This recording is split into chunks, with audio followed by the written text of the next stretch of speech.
Hey guys, what up? Today I want to talk about reversals, all kind of reversals, and I'm gonna respond to this question that what the hell is reversal anyway? Uh, Generally, we have two kind of reversals: minor and major. Minor and major. We have minor reversals and major. And you want to see the difference between this minor and major reversal, but I'm gonna spoil it for you. Minor reversal, they are the pullbacks, we call them pullbacks, and majors, we call them breakouts. This categories, we have it, we call it this way. So let's start. Okay. First of all, I have to say that in market there is either trend or trading range. Okay. So when you see a chart, it's either a trading range or trend. Trend like this one, we have motion and market in 80% case. We have breakouts above last in a bull trend. We have breakout above the latest resistance area. Okay, so in trend resistance or support resistance levels, they are so fragile and they can't stop the movement. But in trading range, it's the opposite. The 80% rule, the inertia rule, is in favor of the trend reversal. You see, in a trading range like this one, the price when price reaches at these levels, we expect there's a 80% possibility that we see a reversal. We don't expect that much to see a breakout because, after all, in breakout trading range, we have trend ranging inside in a area, in some inside some boundaries, which we call it upper and lower lines or areas, whatever. But in trend, we like this. Can you tell me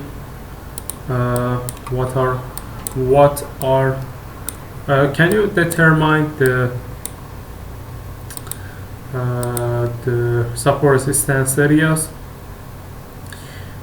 In trend, support resistance areas are this previous highs. If it's a bull trend, it's you consider previous and last tops as your resistance. And as you can see, in most cases we see a breakout above this resistance. We see breakout. That's what defines the trend. Okay. When we say that we have a trend in price, it means that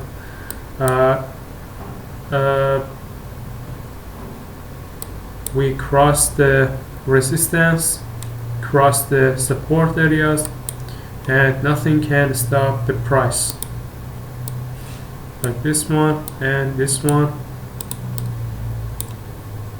But eventually here you can see price weakened, has weakened and can't go any further, can't it's not even close to previous high, and we have weakness. We see weakness at this point in price and the breakout. So that's the difference between trading range and trend. In trading range there is a 80% chance that price keeps itself in a range, and in just 20 there's just 20% chance that we see breakout beyond these levels. But in trend it's different. There's 80% chance we see price beyond the support resistance levels, and there's just 20% chance that we see we don't see breakout beyond the support resistance, but and actually we expect to see a breakout. So there's just 20% chance of breakout when we have a trend. But I want to talk about reversals. How many, what kind of reversals we got?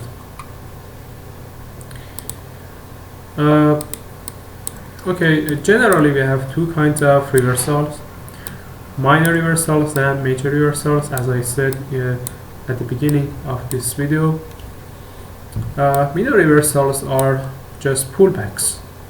Okay, so when it's fucking normal, and it should be some pullbacks in a trend, because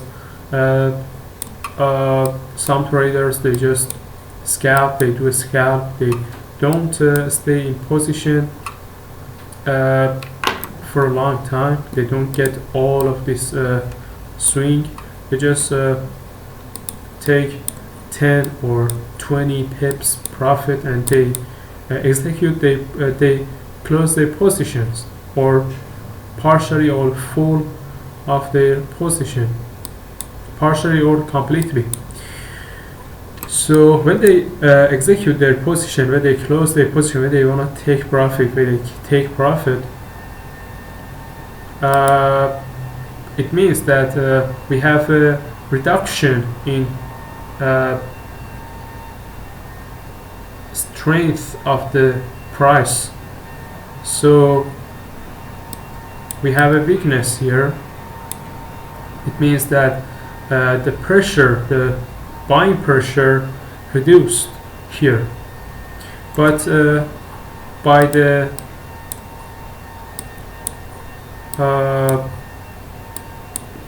but we can realize, we can find out that how big and how serious is that.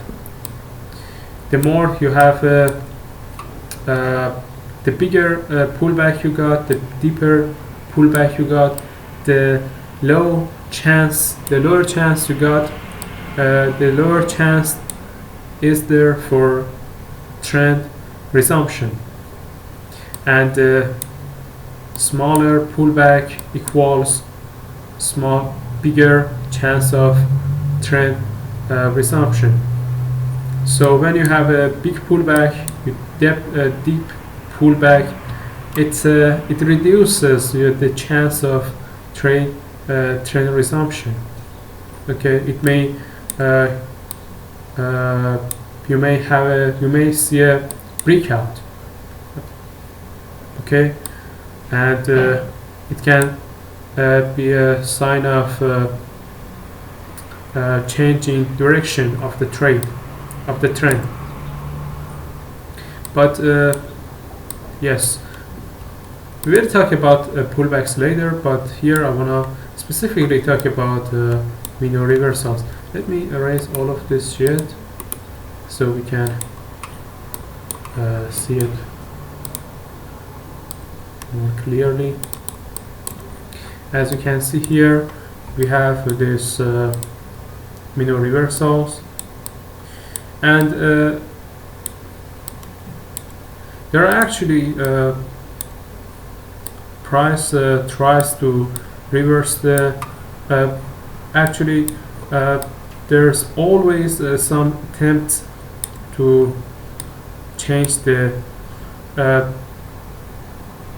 some efforts and attempts to change the direction of the price, you know, and each of these pullbacks are some efforts, failed breakouts, can call it failed attempts to break out, to make a breakout, but eventually one of them succeed. Actually, after all, one of these pullbacks succeed to cross the trend line, and it happens.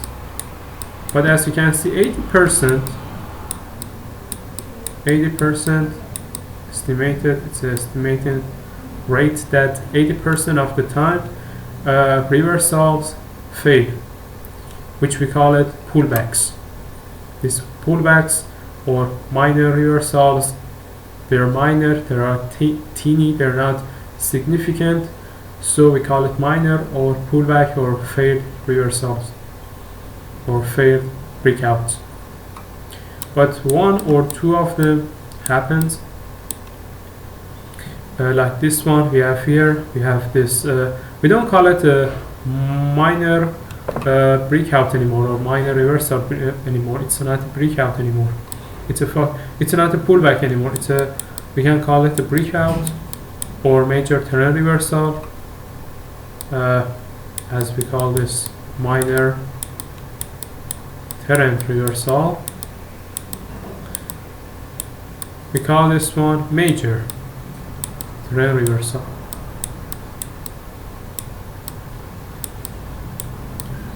Because this one is major. So that's the difference between minor and major trends.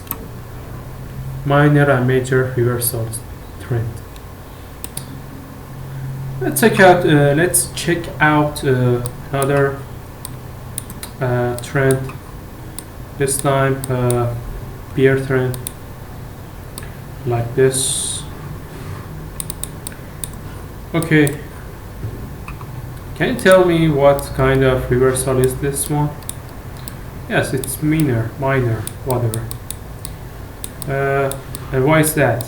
Because it's a fair breakout and it didn't lead to a breakout beyond this trend line, so it's a fair breakout, and we call it just pullback. You can use all of these terms, it doesn't matter. And this one is a pullback too, and it's a fair breakout and it's minor.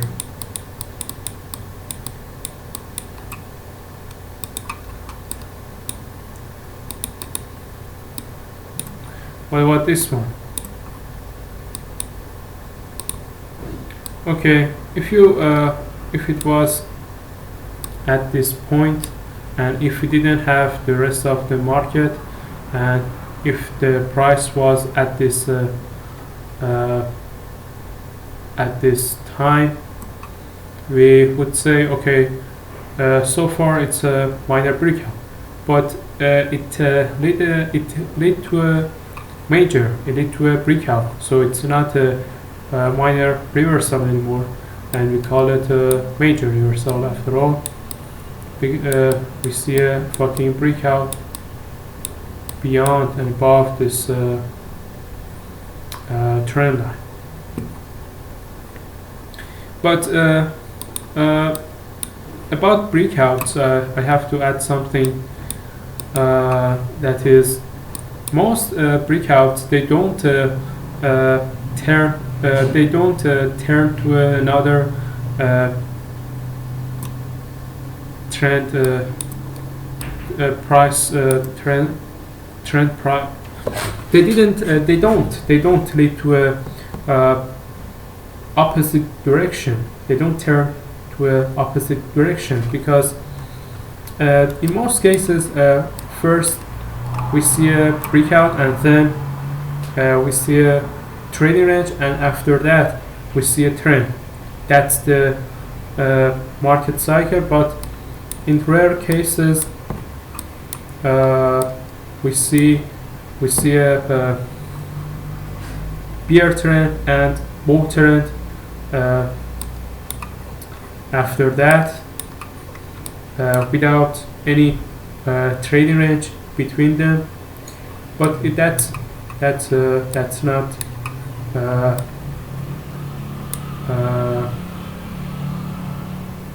that's not happening. It doesn't happen most of the time. It's not prevail.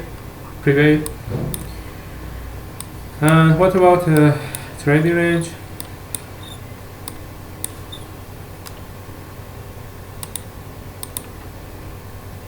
For example, this one.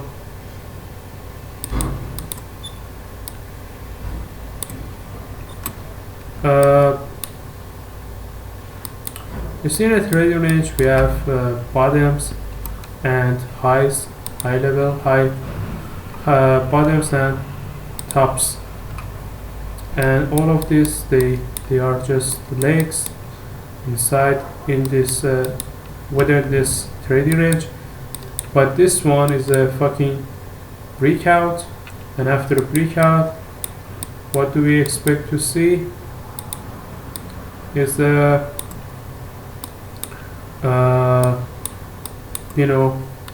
first we see a trading range, after that a breakout above this or below this trading range, and a channel. That's the market cycle. It doesn't mean that it has to happen. Not necessarily. There is no definite approach for the market. Otherwise, anyone could predict that, make money, but it's not like that. You can see in this case we didn't have any trading range, and it turned into a bearish channel. They're not common, but they happen. In next video, I want to talk about higher lows and lower highs and things like that, and they're important. They are related to this concept. For example, in here we have double top major trend reversal. Why is that? Because we have this major trend reversal. Why we call it major trend reversal? Because it's not minor like this, and we have a breakout. And before that we have this double top, and we want to talk about double top or higher low, lower high, and head and shoulder in next video. So I hope you enjoyed this video. If you have any suggestion, you can comment it, and take care.